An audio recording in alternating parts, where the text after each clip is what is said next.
नमस्कार, मैं नियाज खान और आप देख रहे हैं न्यूज एक्सप्रेस। प्रियंका गांधी और राहुल गांधी दोनों ही भाई बहन होने के साथ साथ अच्छे दोस्त भी हैं।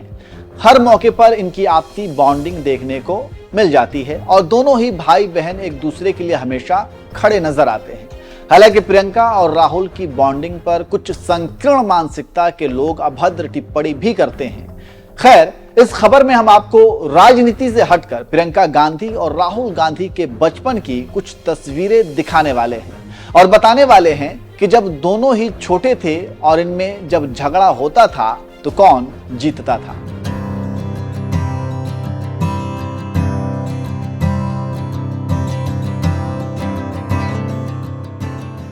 भाई बहन का रिश्ता दुनिया में बहुत ही पवित्र और भावनात्मक रिश्ता होता है। इस रिश्ते को किसी दूसरे रिश्ते से तुलना नहीं की जा सकती।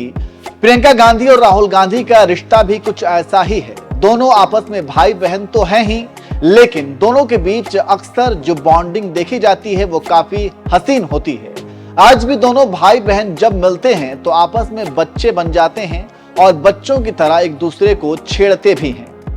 यहाँ हम दोनों ही भाई बहन की कुछ तस्वीरें दिखाने वाले हैं जिसे प्रियंका गांधी ने साझा किया है और अपने बचपन की राहुल गांधी से लड़ाई की बातें बताई है। उन्होंने बताया कि जब बचपन में उनकी लड़ाई राहुल गांधी से होती थी तो कौन जीतता था। हम प्रियंका गांधी द्वारा साझा किए इस बचपन की कहानी को बताएंगे, लेकिन सबसे पहले हम आपको कुछ तस्वीरें दिखा देते हैं। प्रियंका गांधी ने इंस्टाग्राम पर 4 तस्वीरें साझा की थी। ये पहली तस्वीर जो आप अपनी स्क्रीन पर देख रहे हैं, इसमें आप देख सकते हैं कि प्रियंका गांधी टॉय कार में नजर आ रही हैं, वहीं राहुल गांधी साइकिल पर हैं और ऐसा प्रतीत हो रहा है कि कार में कुछ गड़बड़ी हो गई है जिसे राहुल गांधी ठीक करने की कोशिश कर रहे हैं।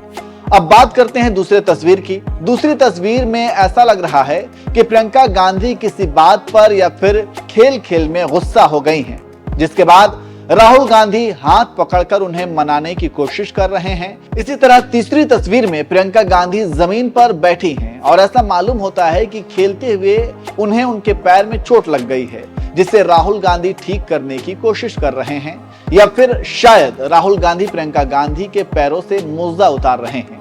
वहीं प्रियंका गांधी ने चौथी तस्वीर हाल के दिनों की शेयर की है, जिसमें प्रियंका गांधी हाथ में धनुष लिए हुए हैं और राहुल गांधी ऐसा लग रहा है कि टारगेट को देख रहे हैं। तो इस तरह से कुछ तस्वीरें प्रियंका गांधी ने इंस्टाग्राम पर शेयर की थी। इसके अलावा उन्होंने बचपन को याद करते हुए ये भी बताया था कि जब दोनों ही भाई बहन की लड़ाई होती थी तो कौन जीतता था। आपको बता दें कि प्रियंका गांधी का जन्म 12 जनवरी 1972 को हुआ था और शायद आपको याद होगा कि साल 2023 में प्रियंका गांधी का एक वीडियो सामने आया था जिसमें वो बचपन के बारे में बता रही थी कि बचपन में राहुल गांधी के साथ उनकी लड़ाई होती थी तो हमेशा राहुल गांधी जीत जाते थे, लेकिन जब लड़ाई किसी बाहरी से होती थी तो दोनों ही एक टीम में हो जाते थे और सामने वाले पर टूट पड़ते थे।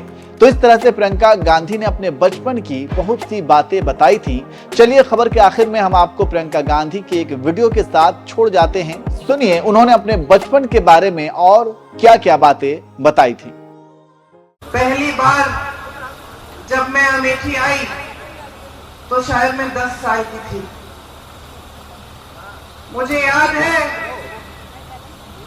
चुपचाप से उनके पीछे बैठती थी, वो जीप चलाते थे, हम लोग राहुल और मैं पीछे बैठ के एक दूसरे की नोक-झोंक यूं कर करके देखते थे कि पिताजी क्या कर रहे हैं, किस तरह से लोगों से मिल रहे हैं, प्यार से मिल रहे हैं, लोग उनको कैसे मिल रहे हैं। तो एकदम जो पहली सीख मुझे मिली कि एक नेता और जनता के बीच में कैसा रिश्ता होना चाहिए, तो उस उम्र में अपने पिताजी से मिली। आप सब जानते हैं मेरे पिताजी एक बहुत नेक इंसान थे, दिल बहुत साफ था, ईमानदार थे और बहुत हिम्मत वाले थे। जैसे जैसे मैं बड़ी हुई कभी कभी उनके चुनाव के प्रचार के लिए यहाँ आ जाती थी। पहली बार जब मैं 20-25 दिनों के लिए यहाँ आई तो अपनी माता जी के साथ उनके प्रचार में आई और यहाँ करतारपुर का जो गेस्ट हाउस था वहां पे हम लोग रहते थे। उस समय कुछ सारा साधन नहीं थे, प्रचार भी अलग तरह से होता था। गांव गांव जाते थे, मैं माता जी के पीछे पीछे जाती थी। पिताजी चुनाव जीते, प्रधानमंत्री उस समय थे।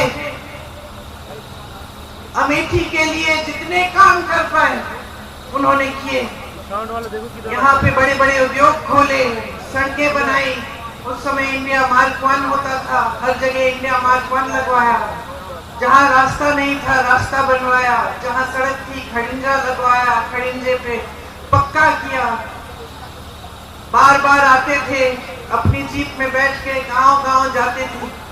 कभी आप सबसे डांट खा लेते थे, कुछ मांग थी आपकी वो पूरी नहीं हुई थी, शायद एक सड़क या एक नलका, आप डांट भी लेते थे, प्यार से आपकी डांट सुनते थे।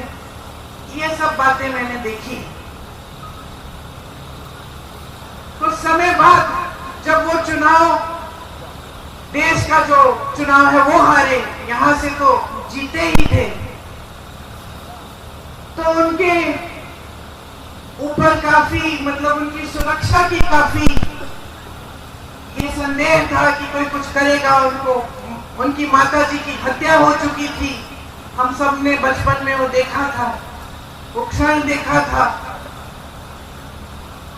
अब मैं 17-18 साल की थी, पिताजी के लिए प्रचार किया था। पिताजी जो बड़ा चुनाव है वो हार गए, लेकिन अमेठी से फिर भी जीते थे। सुरक्षा की बड़े सवाल थे। हफ्ते में 5 दिन व्रत रखती थी कि पिताजी सही सलामत घर आ जाए। एक बार तो मौन व्रत भी रखने लग गई। पिताजी ने कहा तुमने आज ये दिन क्यों, इतवार के दिन, तुमने कहा ये दिन क्यों चुना तुमने मौन होने के लिए? इसी दिन कुछ घंटे मिलते हैं तुमसे बात करने के, बाकी समय में काम करता रहता हूँ। पिताजी ने हारने के बाद मेरे ख्याल से 2 या 3 गुना काम किया होगा जितना उन्होंने जीतने के समय किया। जनता के बीच जाते थे, सद्भावना यात्रा की, रात के 4:30 बजे तक 3 बजे तक काम करते थे। मैं तब तक नहीं सोती थी जब तक उनकी चप्पल की आवाज मेरे कमरे के बाहर से गुजरती थी। मुझे सुनाई देता था कि पिताजी घर आ गए, तब नींद आती थी। घबराहट होती थी कि कोई कुछ कर ना दे। 2 साल बाद 1991 में एक फोन आया, किसी ने कहा कि पिताजी को कुछ हो गया है, पता करो। चुनाव प्रचार में गए थे, रात के शायद 10:30 या 11 बजे थे। मैं एकदम समझ गई कि कुछ बहुत बुरा हुआ है, और अपनी माँ को बताने का क्यों आए यहाँ पे, मतलब मुझे अपनी माँ को बताना पड़ा कि जिस शख्स के लिए वो अपना देश छोड़कर हमारे देश आई थी, जिसके प्रेम के लिए उन्होंने कई त्याग किए थे, हमारी संस्कृति सीखी, नए तरीके सीखे,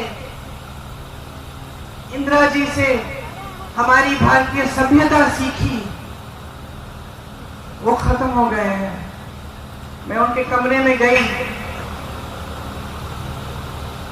और जब मैंने उनको बताया तो उनकी आंखों में जो मैंने देखा, जैसा एक अंधेरा सा छा गया। और मैं आपको ये बात बता सकती हूँ कि उस दिन के बाद मैंने अपनी माँ की हंसी कभी उस तरह नहीं सुनी जैसे जब हंसती थी जब पिताजी होते थे। मैं बहुत नाराज थी, देश से नाराज थी। मैंने देश को अपनी अमानत भेजी, अपने पिताजी दिए और देश में सुरक्षित नहीं रखे। मैं नाराज थी, दुखी थी। मैं सोचती थी कि मेरा दुख कोई समझ नहीं पाएगा। मेरे पिताजी वापस नहीं आए। टुकड़ों में खून से लथपथ एक झंडे में लपेटे हुए उनके शरीर के टुकड़े में घर लगी। मेरी टूटी हुई माँ सालों के लिए ठीक नहीं हुई।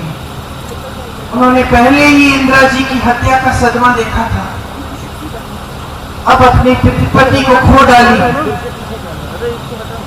बहुत दिनों के लिए खाती नहीं थी, सिर्फ नींबू पानी पीती थी 2-4 गिलास, मुश्किल से जबरदस्ती करके खिलाती थी। बाहर नहीं जाती थी, किसी से बातचीत नहीं करती थी। 7 सालों के लिए घर के अंदर ही रही, ज्यादा बाहर गई नहीं। उस सदमे से बाहर निकल नहीं पाई।